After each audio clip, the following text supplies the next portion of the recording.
주님께서 여러분과 함께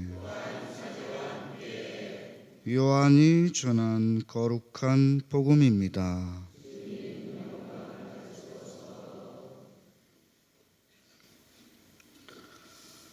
하느님께서 보내신 사람이 있었는데 그의 이름은 요한이었다.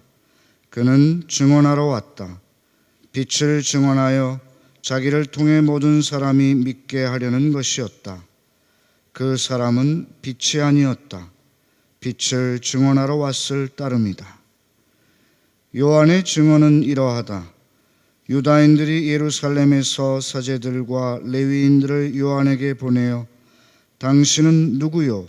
하고 물었을 때 요한은 서슴지 않고 고백하였다. 나는 그리스도가 아니다 하고 고백한 것이다. 그들이 그러면 누구란 말이요? 엘리야요? 하고 묻자 요한은 아니다 하고 대답하였다. 그러면 그 예언자요? 하고 물어도 다시 아니다 하고 대답하였다. 그래서 그들이 물었다. 당신은 누구요? 우리를 보낸 이들에게 우리가 대답을 해야 하오. 당신은 자신을 무엇이라고 말하는 것이요? 요한이 말하였다. 나는 이사야 예언자가 말한 대로 너희는 주님의 길을 곧게 내어라 하고 광야에서 외치는 이의 소리다. 그들은 바리사이들이 보낸 사람들이었다. 이들이 요한에게 물었다. 당신이 그리스도도 아니고 엘리야도 아니고 그 예언자도 아니라면 세례는 왜 주는 것이요? 그러자 요한이 그들에게 대답하였다. 나는 물로 세례를 준다. 그런데 너희 가운데에는 너희가 모르는 분이 서 계신다. 내 뒤에 오시는 분이신데 나는 그분의 신발끈을 풀어드리기에도 합당하지 않다. 이는 요한이 세례를 주던 요르단강 건너편 베타니아에서 일어난 일이다. 주님의 말씀입니다. 대림 제3주일인 오늘 복음 말씀은 세례자 요한에 대한 소식을 우리들에게 전하고 있습니다. 예수님이 오실 길을 미리 준비하는 예언자, 선지자의 역할이 세례자 요한의 역할이었다는 것을 우리는 잘 알고 있습니다. 지금 우리는 21세기를 살고 있는데요.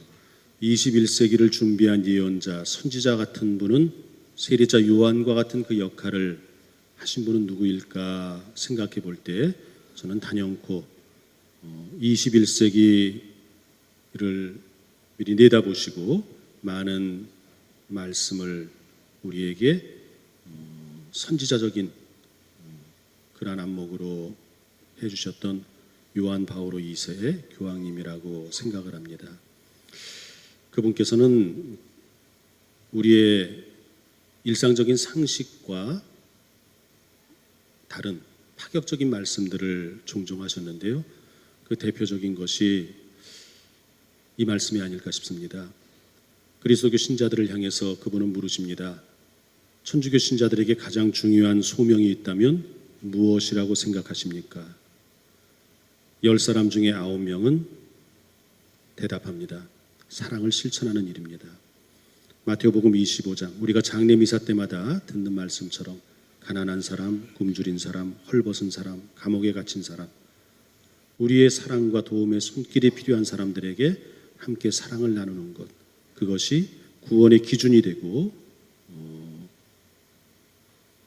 사람이 살아가면서 가장 근본적인 것이라는 것을 우리 교회는 너무나 당연하게 가르쳐 왔죠. 여러분들도 그렇게 공감하실 겁니다. 그런데 그러한 대답을 하는 교우들을 향해서 교황님은 이렇게 말씀하셨습니다. 틀렸습니다.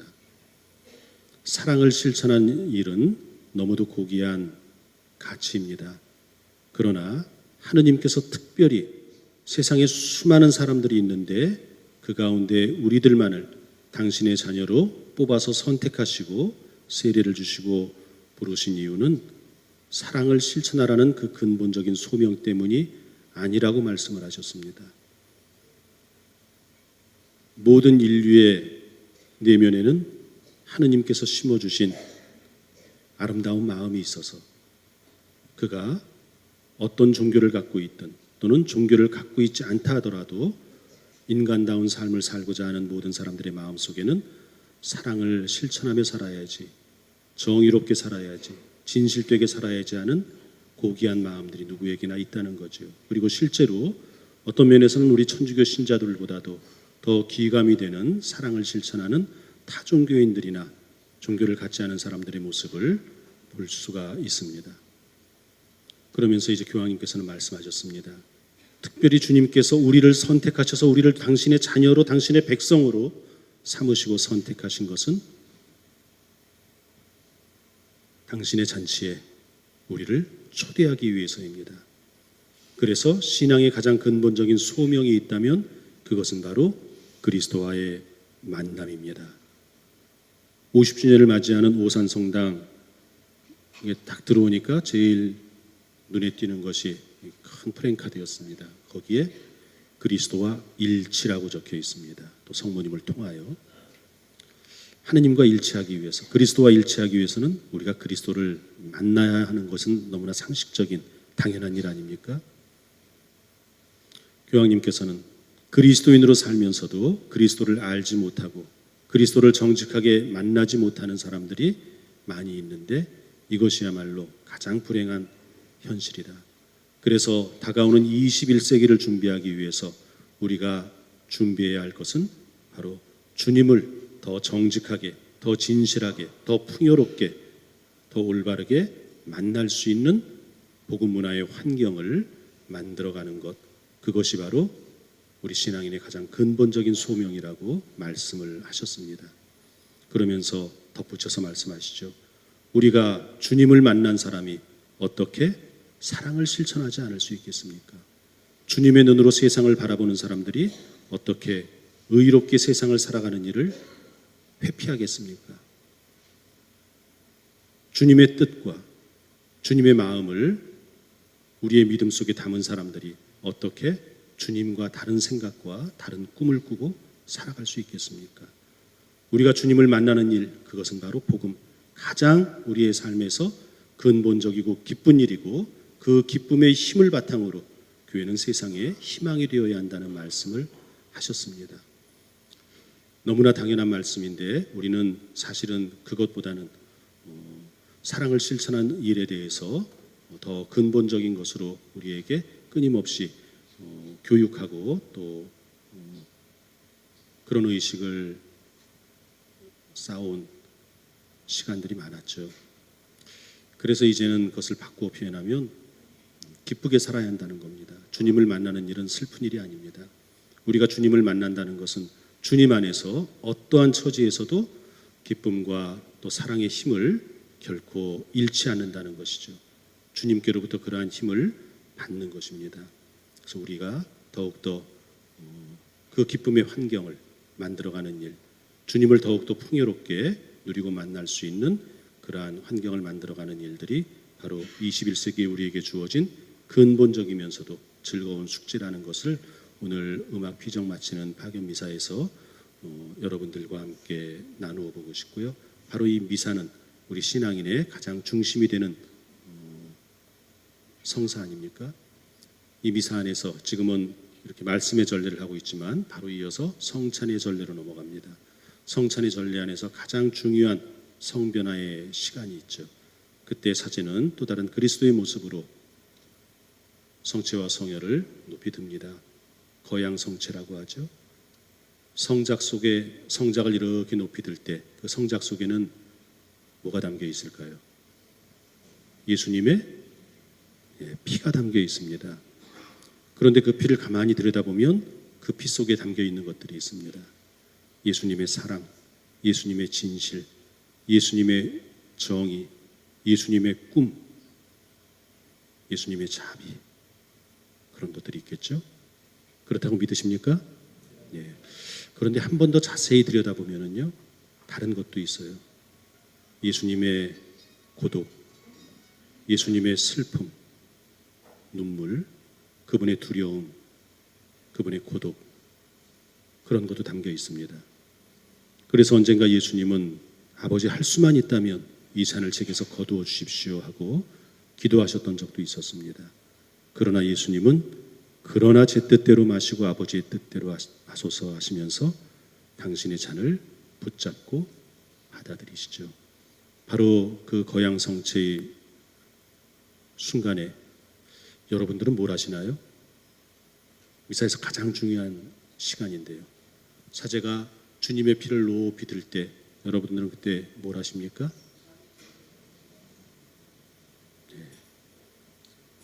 여러분들은 그냥 구경하시는 게 아니고요. 그 가장 중요한 시간, 여러분의 인생의 잔을 함께 주님과 같이 높이 지켜든다고 표현해 볼 수 있겠습니다. 여러분의 인생의 잔 속에 뭐가 담겨 있나요? 여러분의 믿음, 여러분의 꿈, 여러분의 사랑, 여러분의 의로움, 여러분의 성실한 땀, 그런 것도 있고요. 또 들여다보면 여러분의 눈물과 여러분의 상처와 여러분의 나약함과 여러분의 어두움과 우리의 죄까지도 그 안에 담겨 있습니다. 인생의 실패도 담겨 있죠. 그래서 때로는 그 인생의 잔을 너무 힘들면 붙잡고 싶지 않을 때가 있습니다. 놓아버리고 싶을 때가 있는 거죠. 그러한 우리를 주님은 이 구원의 잔치에 초대하셔서 당신의 잔이 높이 올라갈 때 우리 인생의 잔도 함께 들 것을 제안하시는 겁니다. 그리고 우리 인생의 잔 속에 주님의 잔에 담겨 있는 것들이 함께 섞이기 시작할 때 우리는 힘과 용기를 얻는 거죠. 주님, 당신께서 당신의 잔을 붙드신 것처럼 저 역시 제 인생의 잔을 소중하게 붙들겠습니다. 그리고 당신과 함께 제 인생의 삶을 받아들이고 영할 것입니다. 주님께서 저와 함께 저와 일치된 마음으로 일치된 삶으로 제가 살아갈 수 있다면 저는 다시 일어설 수 있습니다. 감사하며 세상을 밝게 웃으며 함께 나눌 수 있는 그런 사람이 될 수 있을 것입니다 하는, 바로 어떤 의미에서는 변화와 기적의 시간이 바로 우리들의 그 성체의 성사의 시간 아니겠습니까? 우리는 날마다 주님을 만날 때마다 놀라운 기적을 만나게 될 것입니다.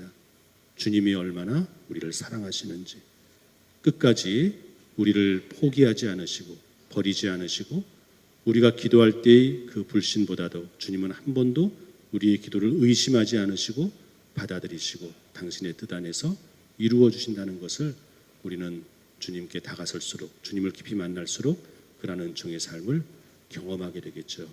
그러한 마음들이 우리들의 삶에 빛이 되고 또 세상을 더욱더 아름답게 만드는 교회가 세상에 빛이 되는 그러한 밑거름들이 아닌가 싶습니다. 여러분들 삶 안에서 신앙의 힘으로 기쁘게 살아가는 법, 그것을 더욱더 익히고 또 나누는 그러한 나날이 되시기를 바라고요. 이번 성탄 정말 여러분 한 사람 한 사람에게 주님과의 만남이 내 삶에 어떤 의미가 있는가 하는 것들을 깊이 묵상하고 또 주님을 만나시면서 주님의 힘으로 변화되고 또 누구도 바꿀 수 없는 거룩한 기쁨의 삶을 살아갈 수 있는 여러분이 되시기를 누구보다도 바라시는 분 역시 주님이시라는 것을 여러분들이 믿고 그 주님과의 만남을 행복하게 이루시기를 바라겠습니다.